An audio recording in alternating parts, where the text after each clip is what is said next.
तो किसी दिन आपकी आंख खुली और पता चला कि हॉर्मूज में अमेरिका के 2-3 जहाज समुद्र में समा गए। नमस्कार, मैं हूं नीलू। क्योंकि इस वक्त हॉर्मूज जो है वो जंग का अखाड़ा बना हुआ है। यहां पर लगातार कल देर रात तक जबरदस्त तरीके से अमेरिका और ईरान के बीच फायरिंग होती रही, हमले होते रहे। दो ईरानी जहाज को अमेरिका ने निशाना बनाया। बताया जाता है कि उसकी चिमनी पर, उसके इंजन पर हमला किया गया। पूरी तरह से तो डिस्ट्रॉय नहीं किया गया। और अमेरिका के भी जंगी जहाजों पर हमला ईरान की तरफ से किया गया है हॉर्मूज में।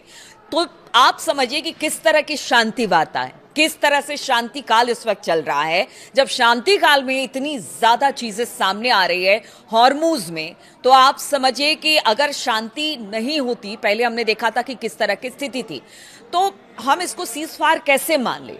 सीज फायर से पहले ही अगर इस तरह की कार्रवाई हो रही है तो कभी भी कोई बड़ा हमला हो सकता है अमेरिका और ईरान के बीच में। अभी देखिए, अभी 4-5 दिन पहले ही ईरान को भेजा गया था अमेरिका की तरफ से 14 सूत्रीय प्रस्ताव। कहा गया था 30 दिन की मोहलत होगी, बातचीत होगी, चाहे वो परमाणु कार्यक्रम हो या बाकी चीज हो। लेकिन उसके बावजूद अमेरिका लगातार हमले कर रहा है और फिर कह रहा है कि वो अपने बचाव में यह हमला कर रहा है। अब बताइए, आप किसी के घर में घुसने की कोशिश करेंगे, कोई आप पर हमला नहीं करेगा। इनके दो अमेरिका के डिस्ट्रॉयर फारिस की खाड़ी की तरफ आगे बढ़ रहे हैं, हॉर्मूज में घुसने की कोशिश करते हैं। और जब ईरान हमला करता है तो फिर आप कहते हैं कि हम अपने बचाव में हमला कर रहे हैं। यानी आप जानबूझ के प्रवोक कर रहे हैं ईरान को, और ईरान इसी का जवाब आपको दे रहा है। अब तो देखिए, पहले ये खबर आई थी कि जितने भी अरब मुल्क हैं वो अमेरिका के साथ मिल गए हैं, लेकिन एक बार फिर से खबर ये आ रही है कि अरब मुल्कों ने अपनी धरती देने से अमेरिका को इनकार कर लिया है। क्योंकि पीछे जो युद्ध हुआ था उसमें भारी नुकसान इन अरब मुल्कों को हुआ था। सऊदी अरब हो गया, यूएई हो गया, कतर हो गया, सब जगह पर हमने देखा था कि ओमान हो गया, किस तरह से हमले हुए थे। तो क्या अब जो अमेरिका के दोस्त हैं ये सारे अरब मुल्क, उनको भी लग रहा है कि पता नहीं हम धरती अपनी अगर देना शुरू कर दे। क्योंकि कहा यह जा रहा था यूएई की तरफ से उड़ान जहाज ने, जो फाइटर प्लेन्स हैं या फिर फ्यूल भरने वाले जहाज हैं, उनको देखा गया है। लेकिन अब ये खबर आ रही है कि शायद उन्होंने अपना डिनाई कर दिया है। तो आप सोचिए कि कभी ये अरब मुल्क कहते हैं कि वो अमेरिका के साथ है, कभी कहते हैं हम अपनी धरती नहीं देंगे। लेकिन गाहे बगाहे इस तरह की खबर आती है कि इन्हीं धरती से, यहीं पर जो तमाम एयर बेसिस हैं अमेरिका के, वहां से हमला ईरान के ऊपर किया जा रहा है। और अब तो हॉर्मूज जो है वो जंग का मैदान बन गया है। इसी बीच खबर ये आ रही है कि अब ईरानी संसद में हॉर्मूज को लेकर एक प्रस्ताव लाया गया है और हॉर्मूज को लेकर एक कानून बनाने की तैयारी में ईरानी संसद है। अब देखिए, ईरानी संसद अगर इस कानून को पास कर देती है, जिस प्रस्ताव को लाया गया है, तो उसके बाद हॉर्मूज में घुसना अमेरिका के लिए नामुमकिन हो जाएगा। और अमेरिका अगर यहां पर अंदर घुसता है तो कहीं ना कहीं डायरेक्ट तौर से वो उसकी संप्रभुता, यानी कि ईरान की संप्रभुता पर चोट करता है, उसके कानून का उल्लंघन करता है। अभी तो आईआरजीसी ही वहां पर जवाब दे रही है अमेरिकी हमलों का। लेकिन अगर ये कानून बनाता है ईरान, तो आप समझिए कि अमेरिका की मुश्किलें बंद हो जाएगी। हालांकि मानना ना मानना इस कानून को अमेरिका के हाथ में है, लेकिन फिलहाल तो यह कहा जाएगा कि अमेरिका ने उनके क्षेत्र में घुसने की कोशिश की है, जबकि ईरानी संसद अगर ये हॉर्मूज को लेकर जो कानून बना देते हैं। अब देखिए, कुछ खबर ऐसी भी आ रही है, मैंने शुरुआत में ऐसा क्यों कहा कि किसी दिन आपकी आंख खुलेगी और पता चलेगा कि 2-3 अमेरिकी जो जहाज हैं वो समुद्र में समा गए। तो कुछ ऐसी खबरें आ रही है। तो एक्सपर्ट ऐसा मान रहे हैं कि ट्रंप भले दावे कर ले, लेकिन हम आपको बता दें, पारंपरिक नौसैनिक युद्धपोतों को भारी नुकसान के बावजूद ईरान का हॉर्मूज स्ट्रेट, अब भी इस पर ईरान का दबदबा कायम है। और ईरान ये बता दे रहा है और लगातार बता भी रहा है। कल देर रात तक वहां पर हमले हुए हैं, अमेरिकी जहाजों पर भी हुए हैं और अमेरिका की तरफ से ईरानी जहाजों पर भी हुए हैं। और ईरान ने बता दिया है कि आप अगर इतना सा हमला करेंगे तो फिर उसका जवाब बड़े हमले से दिया जाएगा। इसलिए कहा जा रहा है कि अब भी हॉर्मूज में ईरान का दबदबा है। एक्सपर्ट का कहना है कि ईरान का हॉर्मूज स्ट्रेट में मुकाबला अमेरिका के लिए आसान नहीं है, क्योंकि इसके पास यहां पर कई ऐसे अनदेखे हथियार हैं जिसका इस्तेमाल अब तक किया ही नहीं है ईरान ने। और आप समझिए कि अगर मैं कह रही हूं कि किसी दिन आपकी आंख खुली और आपको पता चला कि अमेरिकी जहाज पानी के गर्त में समा गए, तो उसके लिए अब बताया जा रहा है, जो एक्सपर्ट कह रहे हैं कि ईरान के पास कुछ ऐसे फ्लीट हैं जिनको मॉस्किटो फ्लीट कहा जाता है, यानी मच्छर की सेना।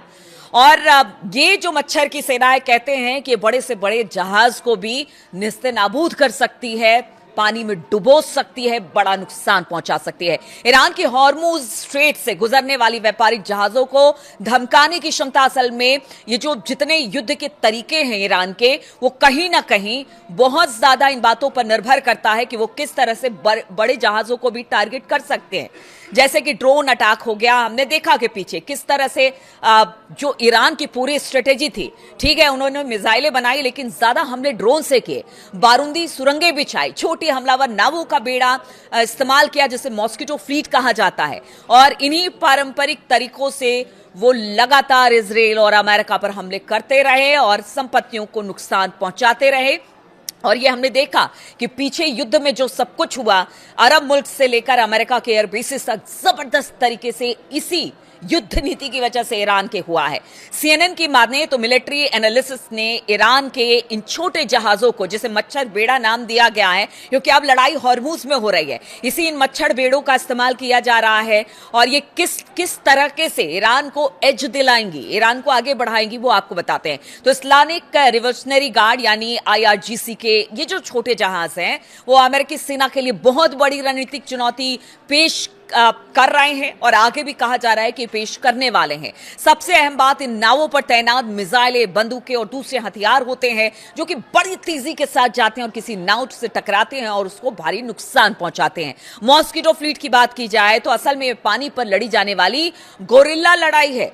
और देखिए, इसके लिए ईरान जाना जाता है। जिस तरह से उसने स्ट्रेटेजी बनाई और भारी नुकसान अमेरिका को पहुंचाया, उसमें ये जो मॉस्किटो फ्लीट है वो भी अब बड़ा योगदान इस पूरे हॉर्मुज स्ट्रेट में देने वाला है और इसे गुरिल्ला युद्ध से जोड़ा जा रहा है। हॉर्मुज स्ट्रेट के आसपास ईरान के द्वीप जो हैं, कहा यह जाता है कि यहाँ जो गुफाएं बनी हुई है या जो पहाड़ी जो छोटे छोटे दरार हैं, उसमें इस फ्लीट को छुपा कर रखा जाता है और जब कभी भी जरूरत होती है इनको पानी में उतार दिया जाता है।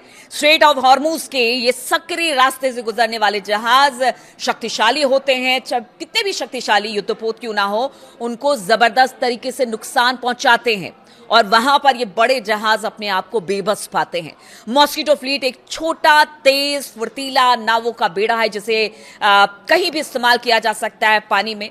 इसकी आवाजाही में रुकावट डालने या फिर जो वहां पर जहाज हैं उनको नुकसान पहुंचाने के लिए ही इसे खास तौर पर डिजाइन किया गया है। यह फ्लीट समुद्र में एक कह लीजिए कि छापामार बल की तरह काम करती है। ये पारंपरिक तरीके से लड़ने के बजाय मारो और भागो की रणनीति पर पूरी तरह से डिपेंड करती है।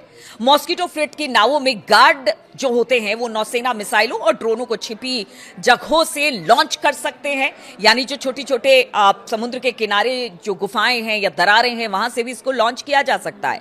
सैटेलाइट तस्वीरों में ये दिखाई भी नहीं देता, इसे पकड़ना बड़ा मुश्किल है। इन्हें पथरीली समुद्री तटों पर खोदी गई गहरी गुफाओं के अंदर बने खाटों पर बांधकर रखा जा सकता है और अगर जरूरत पड़ी तो तुरंत इसे पानी में उतार दिया जाता है।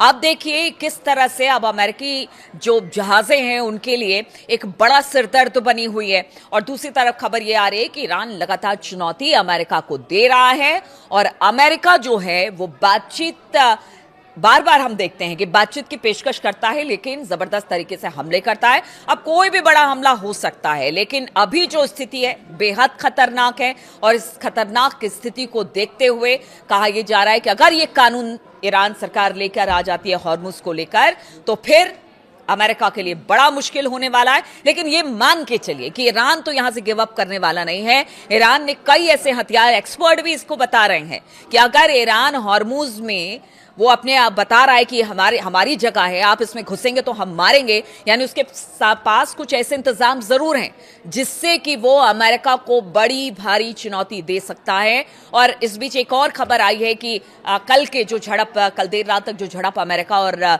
ईरान में हुई, उसमें एक भारत का जहाज भी को नुकसान पहुंचा है जिसमें एक व्यक्ति की मौत हो गई है, 17 लोगों का तो रेस्क्यू कर लिया गया।